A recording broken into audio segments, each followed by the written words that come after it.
multiple games still to come this year with the Rams in standalone spots Thursday night, Monday night, Christmas Day against the Broncos. Phew, this collapse that we're seeing is going to be closely scrutinized in the latter stages of the season, starting with this one, the big game in the late afternoon for Week 12, and it's not going to be a big day for the Rams. It will be a big day for the Chiefs. Again, I've got 38-17. All right, Saints at 49ers.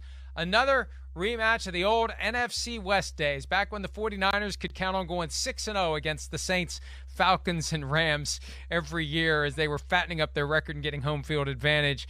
The Saints are underdogs by 9 points against the 49ers, and the 49ers look pretty damn good in Mexico City on Monday night. Do they win and cover again this week, Chris? Yeah, yes and yes. I'm going to go with here. Not by a lot. I'm going to take the 49ers by 10. But, the 49ers defense, we see how good they are, right? And I don't know. Maybe if Andy Dalton and company can protect a little bit and throw the ball down the field like we saw last week, then maybe they got a chance to keep this one close. But I gotta see it to believe it. And against the 49ers defense that doesn't let up many big plays or many plays at all, I definitely got to see it to believe it. And then I just feel like the 49ers are on the cusp of being really close, breaking out on the offense. I mean, last week we saw a little bit of the breakout. Their run game hasn't even gotten going on all cylinders yet in San Francisco. And this is not a Saints defense that is as good as years past. They're not. So I just think the 49ers, they're a team kind of on a mission right now, and I think going really in the right direction. I'm going to take them to win a tough physical game, 27-17.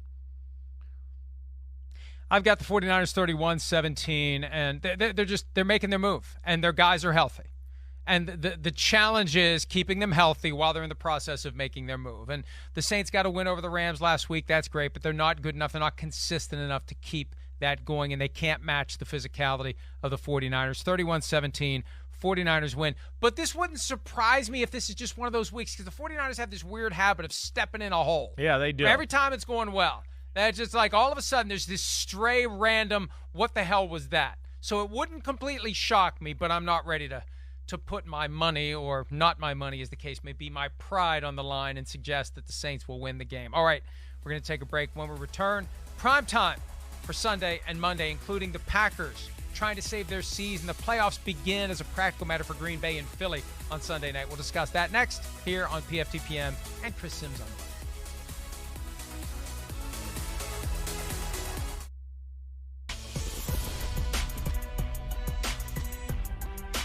PFTPM, Chris Sims Unbuttoned. We go to the final two primetime games of the week, Sunday night and Monday night.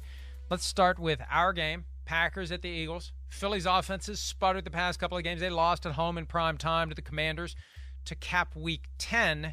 Here we are, Week 12, with the Packers, who had turned things around by beating the Cowboys and then lost in prime time to the Titans by 10, and Aaron Rodgers made a couple of bad throws with the game still in the balance. Can the Packers, with the season on the brink, go to Philly, get a win, and keep their playoff hopes alive, Chris? I don't think it's crazy. I think this is one where the Packers kind of match up pretty well with the Philadelphia Eagles. Green Bay's defense is still good. Joe Barry, what they got there, I think they'll be able to have a little bit of a plan they'll be able to man up and stop some of the run game, I think, as far as their defensive line's considered. I think they got enough athleticism at the second level to kind of deal with Jalen Hurts. There's no Dallas Goedert to worry about. That helps them out. You got a guy like Jair Alexander where you can trust him on an island a little bit, right? So I look at that and I just go, I could see this being another game where Philly's offense doesn't necessarily look spectacular. It's last week. If it isn't for Jalen Hurts' ability to scramble and do some of that, I don't know if they win that game. I don't think they do, honestly. Again, the drop-back pass game is less than in Philadelphia. When they can't get the other stuff going and they have to go to drop-back pass game, it's just not good enough to where it's going to carry them. And I could see this game going that way a little bit. And then Philadelphia, where, again, I think this could be, we know run defense obviously is a concern for them. There's a team that we know can run the football a little bit. And I think this is a game where the short passing game could be annoying for Philadelphia. I do. Tennessee, I knew would have a plan of dropping guys out and figure out how to slow down some of that stuff by Green Bay. I'm not sure if I've seen enough in Philadelphia's DNA when I watch on film and stuff that they have all the answers to stop some of that. I'm going to pick them to win a game, but here's another game that I'll say if I could see an upset happening this week, this would be it. I'm going to take Eagles 23-20, but I would not be shocked if the Packers somehow won 23-20 either. But I'll ride with the Eagles for right now. I'm sticking with the Eagles as well. 27-17, the same score by which the Packers lost on Thursday night in Week 11, because why the hell not? I just feel like no matter how much Aaron Rodgers tries to will this team into being something that it isn't, he just can't. And those two missed throws by him. Yeah, they were bad. Quarter, there's a few, They were so bad. Yeah. And that's the kind of thing where guys in the locker room are going to start, at a minimum, raising eyebrows, at worst saying the old man doesn't have it anymore. And I think that affects the belief that they need to have. And they asked Rodgers, what can you say to this team to make them think they can turn it around? He said, it's not just me, it's the other leaders, not just the people with C on their jerseys, but all the leaders in the locker room got to get these guys rallied around the idea. And I just don't think it's there. I don't think it's there. They were able to stop the bleeding for one night, one afternoon with Mike McCarthy back in town, and maybe that was enough of a kick in the ass to get them to rise up. I don't see it happening against the Eagles, because the Eagles are going to be very determined to keep the lead that they've now reestablished for the 1 seed in the NFC. All right, so I've got 27-17 Eagles. You've got 23-20 with the Packers covering. Let's go to Monday Night Football. This one I think is exciting. Steelers-Colts, remember they played a Thanksgiving night game a few years ago. They've had some good battles in the past, all the way back to that playoff game in 2005 when the Steelers went into Indianapolis and won the game and advanced and ultimately won the Super Bowl. Colts are favored by 2.5 in the third game under Jeff Saturday as the interim head coach. This is a pasta and meatballs, hopefully not pasta and shitballs for me, Chris. I'm gonna go first here because I think the Steelers are gonna win this game, 20-17. I was kind of thinking they were gonna maybe beat the Bengals on Sunday, and I was kind of regretting I didn't pick them, and they kept it close. I was nervous there for a while when it was 24-23 until the Bengals pulled away. I just think the Steelers, prime time for a team that may not get to the playoffs, for a team that's trying to avoid Mike Tomlin's first losing season ever, I think they pull it together and they get it done one night and one night only. I don't know what's going to happen the rest of the way, but for one night in Indianapolis, they're going to get it together and they're going to get the win. Yeah, it's a very even matchup. It is. I mean, that's, I'm not shocked by that. I knew you were going to go there. I knew that. I knew you were going to pick Pittsburgh in this one. But I think that's the game you're explaining is the type of game I'm expecting to see. It is. I think the big thing, again, how much I think of this Colts defense. I have a hard time thinking Pittsburgh's going to be able to do much on the offensive side of the ball. And the run game's been, a little bit better as of late. That short passing game that they do, there's no semblance of anything stretching the ball down the field really much, in Pittsburgh.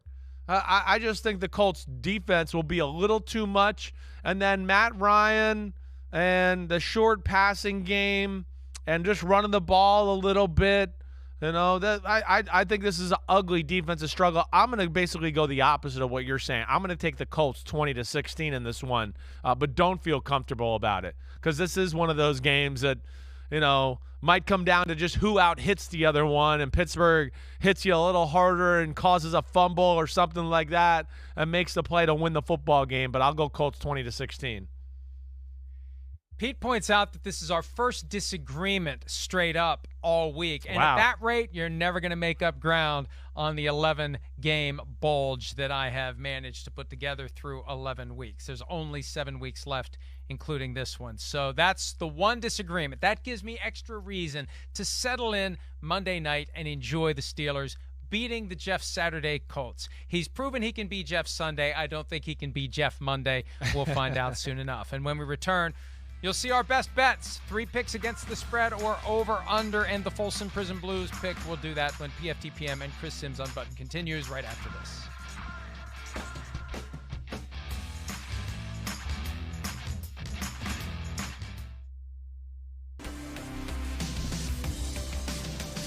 PFTPM, Chris Sims Unbuttoned. Best bets time for Week 12. Let's get right to it because we always piss away the first 2 minutes and then we're rushing out the door to finish it up. So go! Give me your first best bet. I'm going to take the Bucks. I am. I'm going to ride with that. 3.5 points. It just seems odd to me. I think the Bucks are, week off. Defense is healthy. Run stopping.